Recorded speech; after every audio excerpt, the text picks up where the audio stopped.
Hello there and welcome back to my channel. So today I'm going to be going over Crimson Peak from 2015, directed by Guillermo del Toro, and I really love him and I love this movie. It has such an amazing aesthetic and such a creepy vibe, and the mansion in it is so beautiful and eerie on its own, and it just makes the vibe of this film come to life. And it's got a great backstory, and I love whenever there's an emotional story to something and that it's not just a bunch of scares.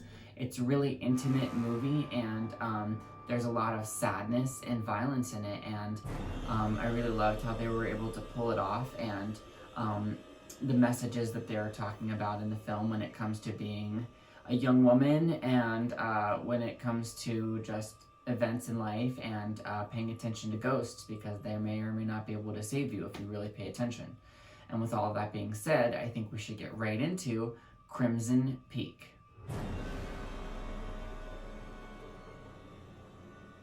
So this movie follows the story of a young woman named Edith who has the ability to see apparitions, and very, very early in her life, when her mother passes, she gets a visit from her, and it is a warning about this place called Crimson Peak, because it may be the doom of her. And she's so young that she obviously doesn't remember all these years, whenever, like 14 years later when it passes, and even what that might mean. So she's grown up now, and she's kind of being courted by this nice guy named Thomas, and her father doesn't really care for him very much. Now, her father's her care figure, and he's very wealthy, and they live in very early America, late 1800s, I believe early 1900s, and this guy comes there with his sister trying to find investments in his business, which is a device that shovels clay and turns it into something, or pretty much it's just clay mining. And it's because he owns this land in England, Allerdale Hall or something like that. It's pretty much this mansion, this family mansion, and it's so big that it pretty much is starting to fall apart because there's no one really to take care of it, and that in itself makes for a really beautiful and creepy aesthetic location. I love places like that. And it is on this peak, and because of all of the clay, whenever it is snowing out in the wintertime, the snow becomes stained with the red clay, hence the term Crimson Peak, and that's what all of the locals call it. Now, of course, she doesn't realize this until way into the movie. So she's kind of falling for a man that she knows that she shouldn't, and there has been some red flag signs. You know, her father doesn't like the weird relationship that he has with his sister, and maybe there might be some sort of scheme that is going on that he doesn't like, but he's just pretty much trying to protect his daughter. And whenever he ends up a victim of foul play and is murdered, her world is pretty much crushed, and after he's, you know, pretty much forbid them to see each other and all of that stuff, it pretty much gets messy. And in his death, she leans on him, and it's very sick and emotional and sad, because you know that he is manipulating her from the very start. And I've definitely been like that in my life. I've had a point in my life wherever someone came into my life and took advantage of me in a very vulnerable state, and they knew from the beginning what they were doing, and that they didn't have good intentions, and that they were trying to deplete me and take things from me. And it is an awful, wretched, foul behavior that I wouldn't wish on anyone. And so it's just a very intriguing premise to be able to lock me into really caring about this main character, because people do manipulate like that, and it is very sad. And unfortunately for her, she's able to awaken up to what is going on enough to be able to fight for her life later. With nothing holding her back, she quickly gets married to this guy that she is you know, so in awe of, and they take off to London and go to start their brand new life there, when he introduces her to the estate and all of the, you know, secrets that the house is beginning to hold. And I love how there's the clay that's dripping throughout the house, because it's pretty much sinking, and that's why it takes so much money and upkeep. She is very cold when they first get there, because there's holes in it, because like I said, there's not been a lot of maintenance. It takes a lot and a staff to be able to run this kind of a thing, and it's just something that they don't have.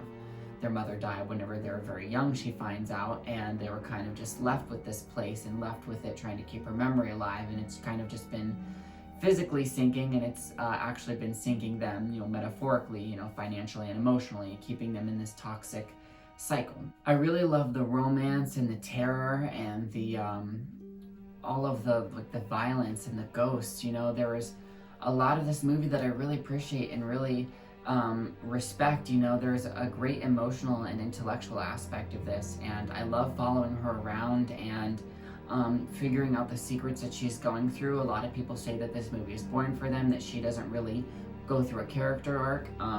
My personal opinion of studying character arcs for over 3 years is that she absolutely does, and if you don't see that, then hey, that's on you. It's not my job to make you see in life. That's up to you. If you misunderstand, hey, what is anyone going to do about it? That doesn't make this in turn a bad product. I watched it and I fully understood what it was trying to portray. If you have expectations of something, I saw a lot of people reviewing this movie and they were saying, well, the last 10 minutes of this movie is what I wanted the whole movie to be like. And it's like, it's not its responsibility to live up to the expectations that you placed on it. And if you end up disappointed, well, that is your own doing. And you don't have to be there. You don't have to do that to yourself. And so I went into this movie and I absolutely just fell in love with it. I fell in love with the characters. I fell in love with the atmosphere, the vibe, the story. I cannot portray enough the overall meaning of how terrifying real life human events and emotions are. It's very, very scary seeing these things and experiencing them with her. And whenever you figure out all of the reasons and the meaning behind all of the stuff that's going on, it just in turn makes the whole story so much stronger. That's something I really love, is like the gothic aspect of this. There's a lot of death, and what I love that they do about this is the ghosts. Is that a lot of people thought this movie was trying to be something like The Conjuring, or something like that, where it's it's a bunch of jump scares, or it's meant to be terrifying, and it's something that's going to be really obscene and absurd, like every 10 seconds or whatever.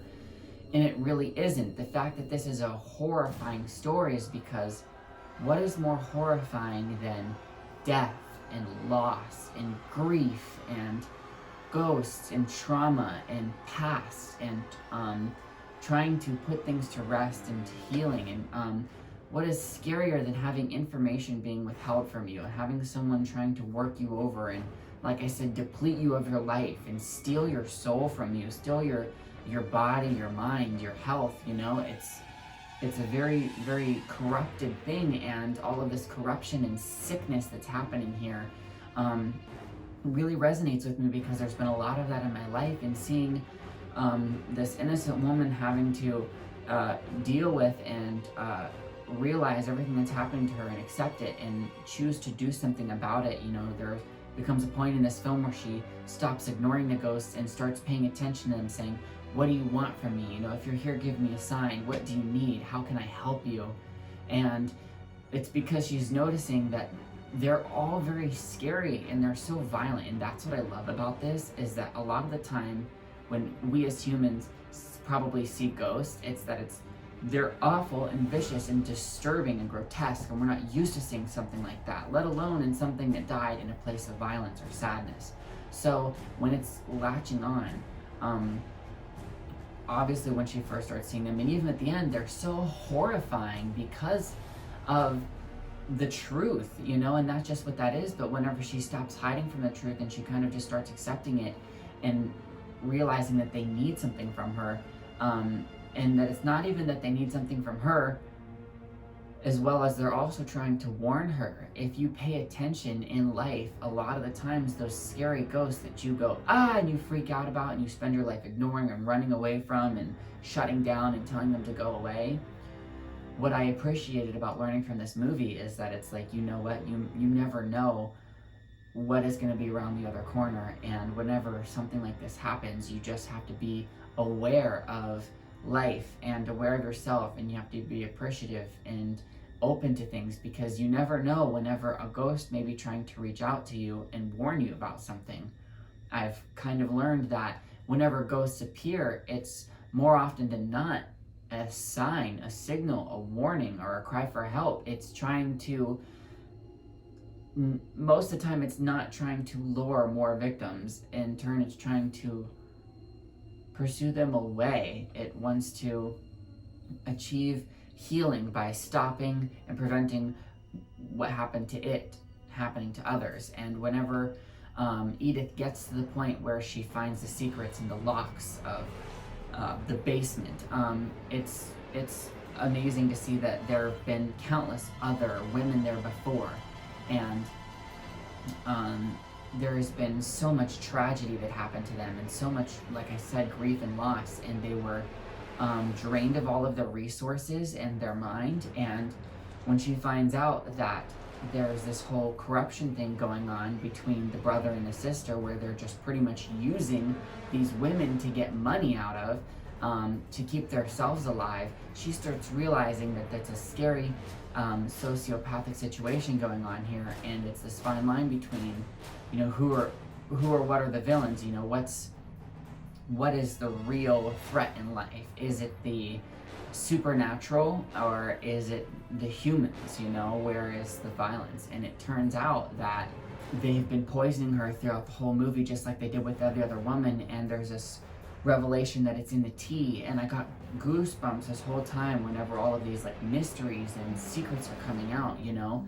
They killed all of these women one by one, and she's asking, like, did anybody die in this house, like very violently and explicitly? Because it turns out that very, very young Jessica Chastain's character, the sister, I'm blanking on her name right now, Lucille, she killed their mother in the bathtub very violently by splitting her head with a butcher in that mansion for some sort of, because her mother was tough on her and hard, and she was taking care of her little brother, and all of this weird sociopathic abuse and childhood corruption came onto her, and she murdered her mother. And ever since then it became this like deception thing, and obviously she was upset and kept in an attic, and it's where this incestual perversion came from. And she started corrupting and, you know, taking over her brother, and, you know, in a sense she was grooming him and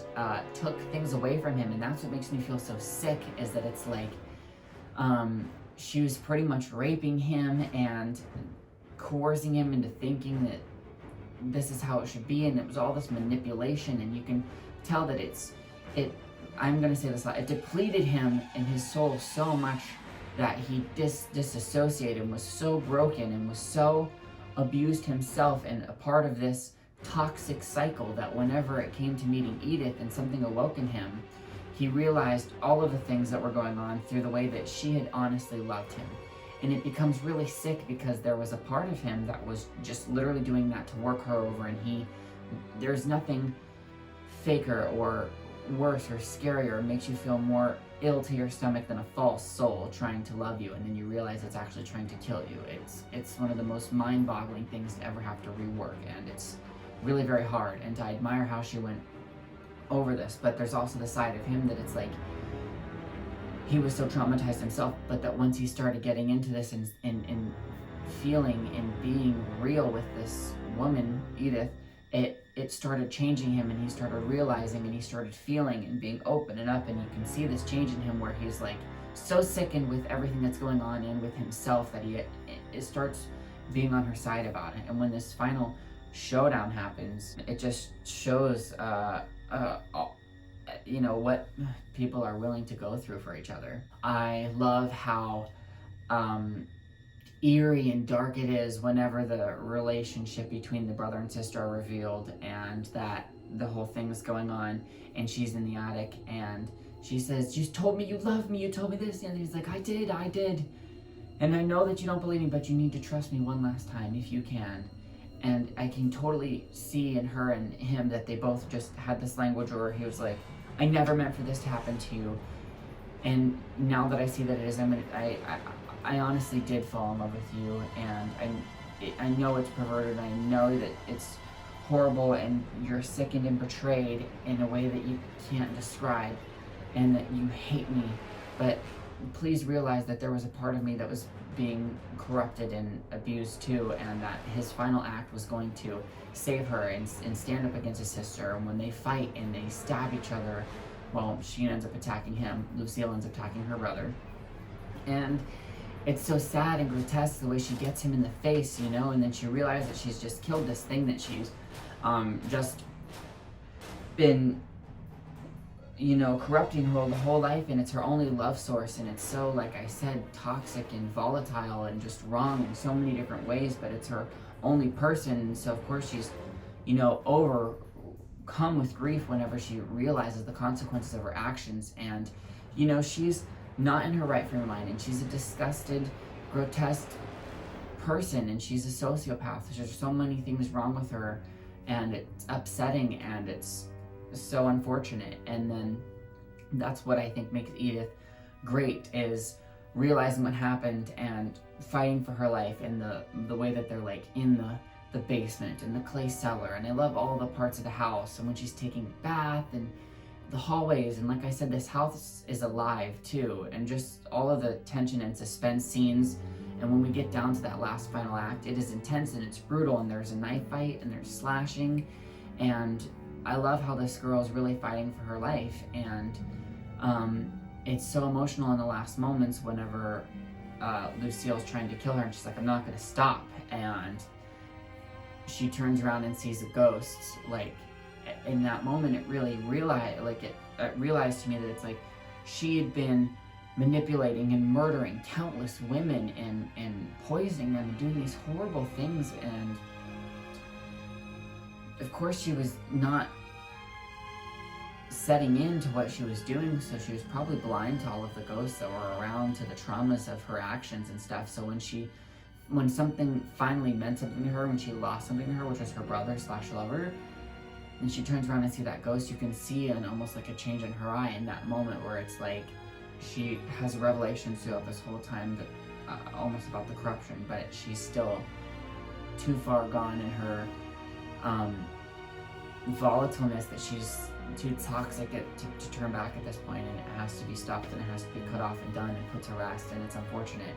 And I love that the ghost of Thomas was able to help Edith in that last moment, and because she's like, help me, like, if you did love me, like, if there was that honest part of you underneath all of that evil that had true feelings for me and finally realized that, and you wanted to save me, this is it. And they showed up and did that. And whenever she's saying, there's one thing that I realized, and that ghosts are real, and that's what I'm certain of. It's so eerie and chilling, and I was crying when I was watching this, because it was just like the revelation of all the things, and what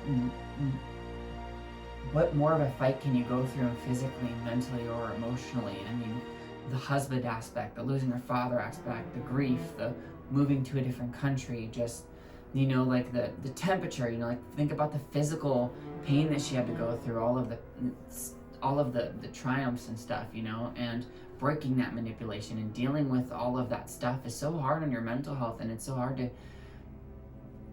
realize what's going on to you, and to stand up for yourself in those moments. And she did it, and she survived, and it was so traumatic and beautiful, and it was this whole lesson and experience about, like, just because, you know, most people don't accept ghosts doesn't mean that they're not really there, and that they do have a purpose, and that they are created from any time that a person holds on to an emotion or dies in a way that is traumatic or sad. Any time that a feeling or energy latches onto something, it creates a ghost, and that sometimes that they are not all malevolent. They are there in turn to protect us and to warn us, and ghosts can save your life, is like the point of this movie. Anyway, I know this is probably like a longer, drawn out review of mine, but yes, anyway, that was my thoughts on Crimson Peak. I absolutely love the story. It was very intellectual for me. It was one of those movies that really hit me, and I absolutely love this. I saw it when it first came out years ago, and I'm really glad that I got back into it, because it just felt so good to watch this time, and I loved everything about it. Every frame was beautiful, every set design, the music was eerie, the ghosts were beautiful. I missed them, I wanted to help them. I love how chilling it was. I wish I could go there. The Crimson Peak aura, era, ideal, concept, place, land, is just all around something that I absolutely fell in love with, and I almost feel like it happened to me in some sort of spiritualistic, emotional way. It really woke something in me, and I really felt like I overcame and learned things with it. And Anyway, let me know what you guys think about it down in the comments. Did this movie work for you or not? Did it take a couple of viewing times? I get that this is not everybody's thing, but you know, it was absolutely amazing, and it's one of my favorite movies now probably, and it was like a horror romance, gothic style type thing, and it was absolutely perfect. It was something that I'm definitely going to be watching a lot more in the future, and it was this gothic vibe thing that pretty much stands for everything that I absolutely love. It was one of the best 2 hours I'd ever spent watching a movie. I loved every emotion that I felt during it. I was tense, I was honestly scared at some points, and I was sad and worried and concerned and curious, and it kept all of my peaks, and it really just worked for me, and so I absolutely loved it for that. And yeah, like I said, I can't wait to be watching it again. Well, thank you so much for watching this far and hearing my opinions on Crimson Peak, and be sure to check out some of my other videos. I've done a bunch of different genres, and I plan to do a bunch of different more, and stick around for whenever I post something new. Alright, thanks. Bye.